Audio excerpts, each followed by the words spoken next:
Da secoli la Chiesa cattolica influisce nel mondo, non solo come guida spirituale, ma come gigante finanziario. Con oltre 5.000 proprietà e partecipazioni azionarie, il Vaticano dalla notte dei tempi mescola sacro e profano. La nostra storia inizia durante il Rinascimento, quando il Vaticano non solo alimentava l'arte e la cultura, ma sosteneva il potere politico e territoriale con notevoli risorse economiche.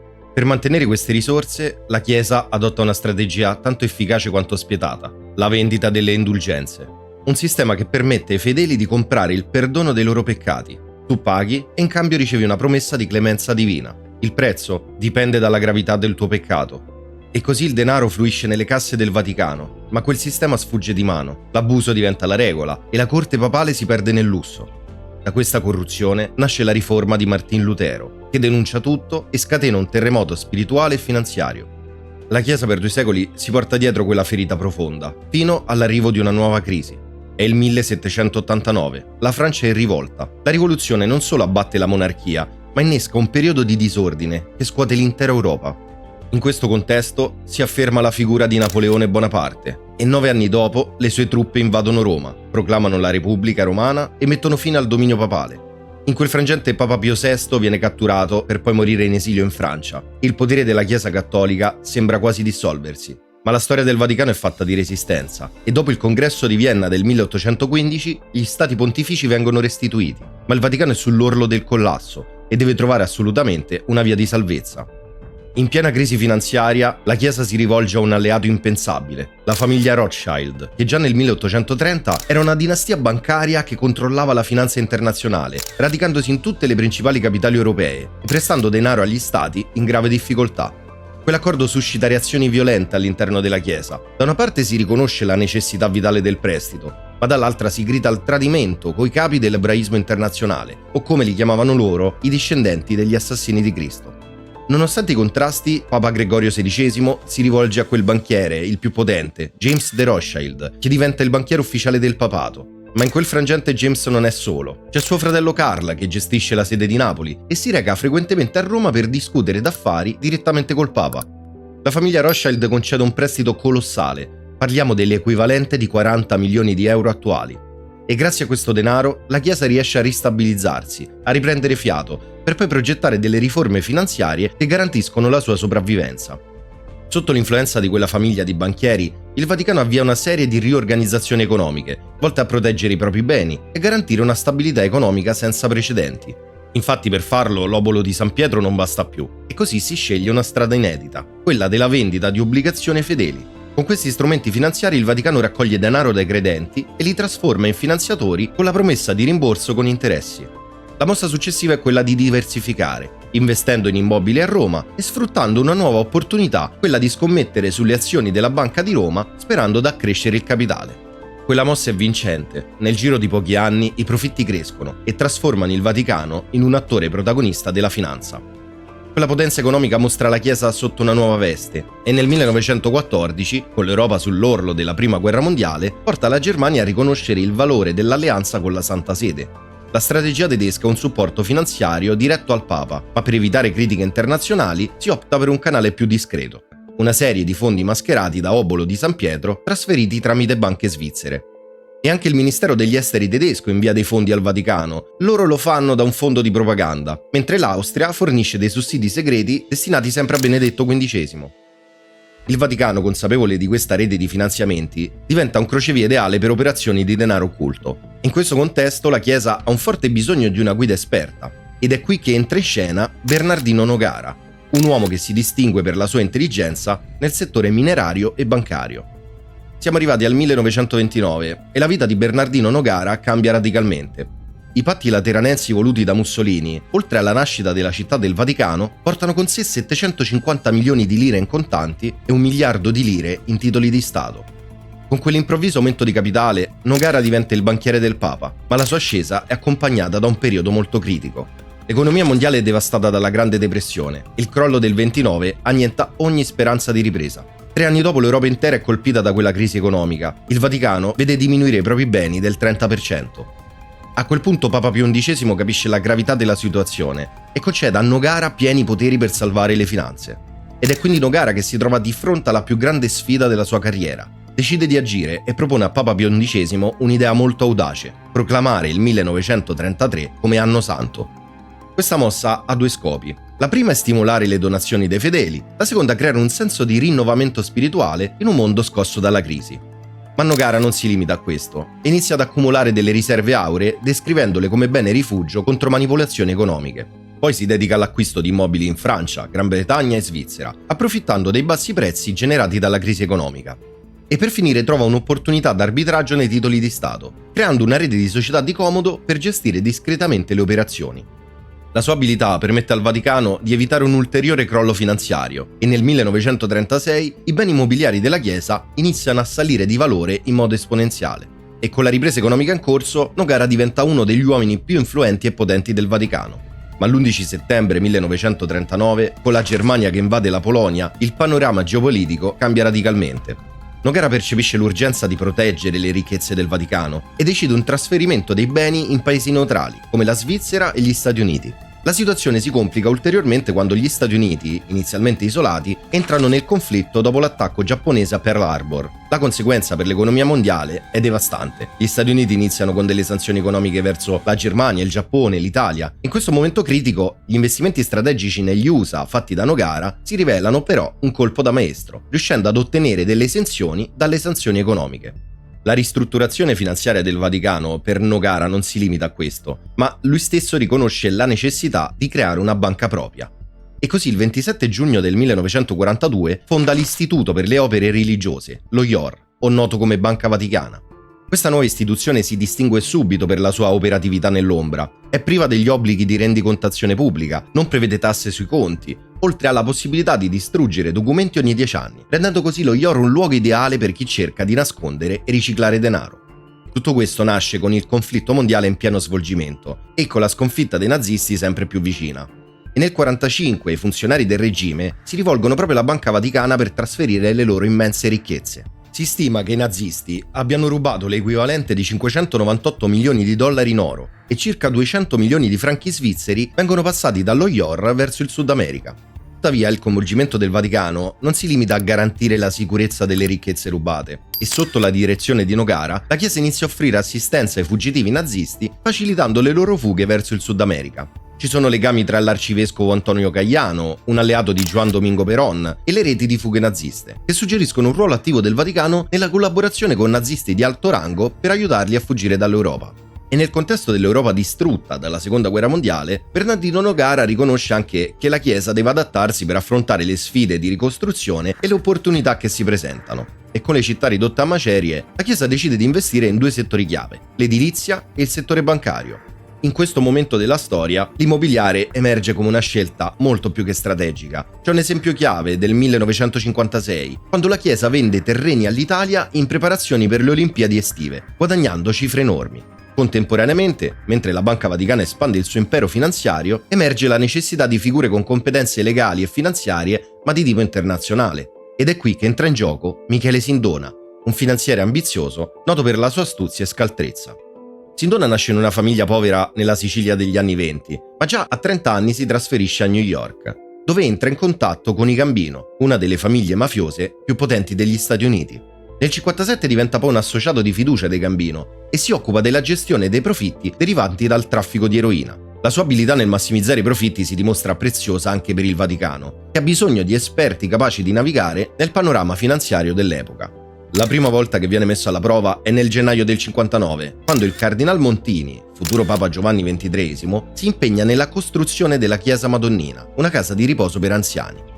Per finanziare questa iniziativa Montini si rivolge a Michele Sindona, che con la sua rete di contatti raccoglie i 2 milioni di dollari necessari in un solo giorno.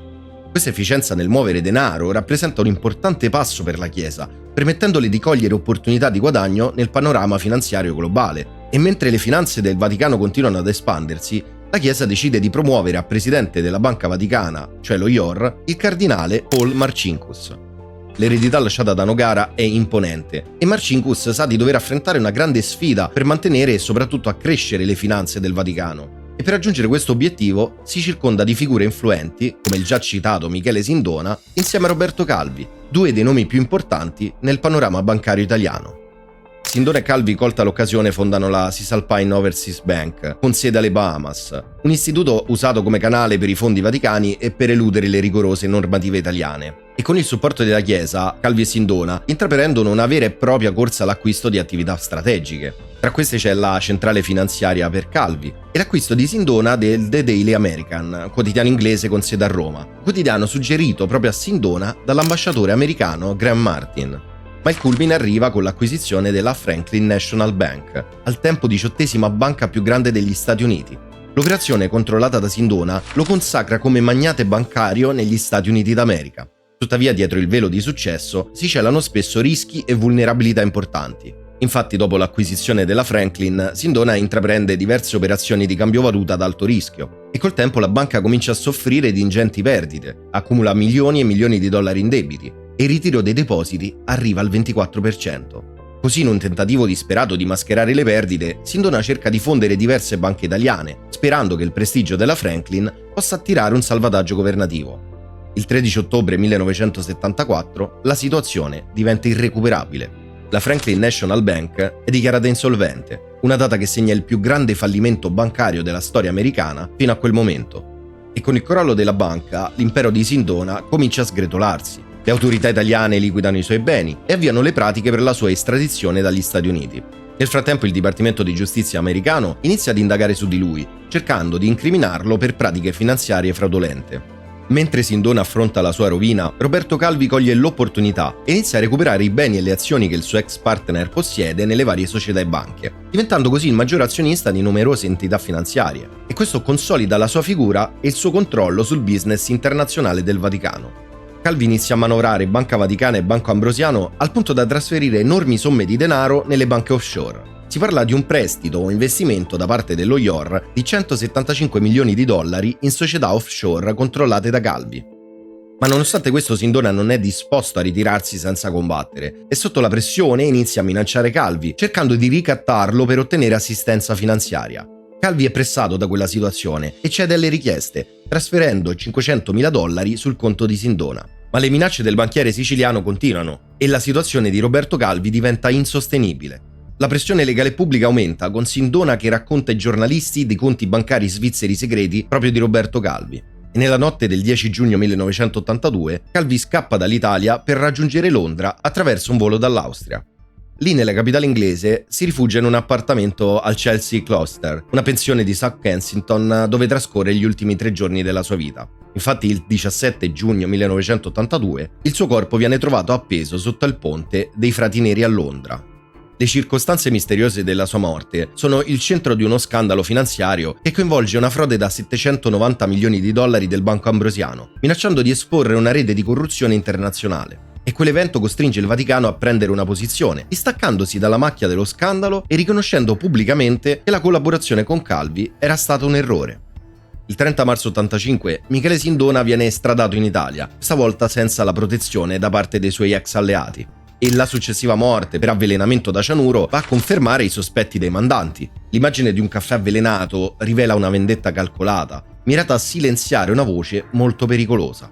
E arrivati a questo punto, con la caduta di Sindona e Calvi, Marcinkus si trova in una posizione molto precaria. Le autorità italiane non possono ignorare quel legame di Marcinkus col fallimento del Banco Ambrosiano, ma il Vaticano si oppone e afferma la propria sovranità, dichiarando che nessun cittadino vaticano può essere arrestato da un altro Stato. Ma la Banca Vaticana ormai è segnata da troppi scandali dell'era Marcinkus e così decide di assumere Angelo Caloia, definito il potenziale salvatore dello IOR. Con Caloia alla guida, la Banca Vaticana si trova a fronteggiare una battaglia interna contro corruzione finanziaria, oltre a una crescente crisi morale. E mentre Caloia cerca di implementare le riforme, lo IOR continua a essere coinvolto in questioni legali d'alto profilo e ha flussi di denaro decisamente poco chiari. In quegli anni le difficoltà dello IOR vengono superate soltanto da uno scandalo ancora più grande, quello degli abusi sui minori. Lo scandalo, inizialmente emerso negli Stati Uniti, si diffonde in molti paesi, come Irlanda, Australia, Canada, Europa e America Latina. Questa crisi ha un impatto finanziario devastante sul Vaticano e su tutte le diocesi del mondo. Alcune, come quelle di Portland, in Oregon, dichiarano bancarotta per gestire i costi crescenti. Altre diocesi sono costrette a prendere misure drastiche, tra cui la liquidazione di beni o la chiusura di scuole per coprire le spese legali. Nella nostra storia siamo arrivati al 2 aprile 2005, data della morte di Papa Giovanni Paolo II, che segna la fine di un pontificato durato 27 anni.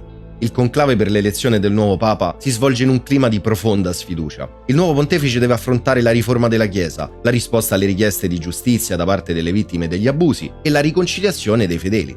Ed è l'elezione di Benedetto XVI che rappresenta un forte segnale in un'epoca di confusione e incertezze, perché la sua determinazione lo porta ad incontrare le vittime degli abusi, una scelta rischiosa e senza precedenti con un impatto profondo a livello internazionale. Ma in un contesto già drammatico per la Chiesa emerge un nuovo scandalo. Paolo Gabriele, il maggiordomo personale di Papa Benedetto XVI, diventa protagonista dello scandalo Vatilix. Gabrielli sottrae lettere, memo, comunicazioni riservate che rivelano una realtà scomoda. Si parla di corruzione, operazioni finanziarie sospette e conflitti interni nella gerarchia vaticana.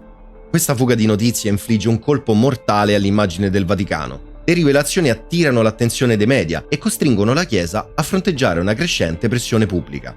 Ma le difficoltà non si fermano qui, perché nel 2012 la pressione sul Papa è insostenibile. Gli Stati Uniti includono il Vaticano in un elenco di paesi problematici per il riciclaggio di denaro, col Dipartimento di Stato che segnala il Vaticano come un'area di preoccupazione per attività finanziarie illecite. Le informazioni filtrate suggeriscono che la Banca Vaticana potrebbe essere gestita come un'entità offshore. E a complicare ulteriormente la precaria situazione della Chiesa arriva un duro colpo dalla Banca Centrale Italiana. I pagamenti elettronici in Vaticano vengono bloccati per non conformità alle norme europee. Così, mentre le tensioni si accumulano, Papa Benedetto XVI annuncia la sua decisione di dimettersi dalla guida della Chiesa Cattolica, una mossa considerata senza precedenti nei tempi moderni. In questo drammatico contesto emerge la figura di Jorge Mario Bergoglio, che con la carica di Papa Francesco al quinto scrutinio segna l'inizio di una nuova era per la Chiesa Cattolica. Sin dai primi passi Papa Francesco si distingue per il suo approccio umile, progressista, che stride col rigore dei suoi predecessori. Le conseguenze del suo pontificato si fanno sentire anche all'interno della Banca Vaticana. Infatti lo IOR inizia a ricevere un flusso di donazioni senza precedenti e il Papa diventa un simbolo di speranza per molti, non solo come guida spirituale, ma anche come portavoce di rinnovata umanità. Nel 2024, sotto la guida di Papa Francesco, lo IOR compie un passo significativo verso la trasparenza, pubblicando regolarmente relazioni finanziarie annuali. E mentre in Europa e in America si assiste a una preoccupante diminuzione del numero di sacerdoti, in Africa e Asia emerge un fenomeno contrario, un enorme aumento delle vocazioni. Il Vaticano, nonostante le sue ombre tra scandali e affari illeciti, rimane ancora una presenza unica nel mondo, continuando a esercitare un'influenza globale che sfida il tempo e le tempeste della storia.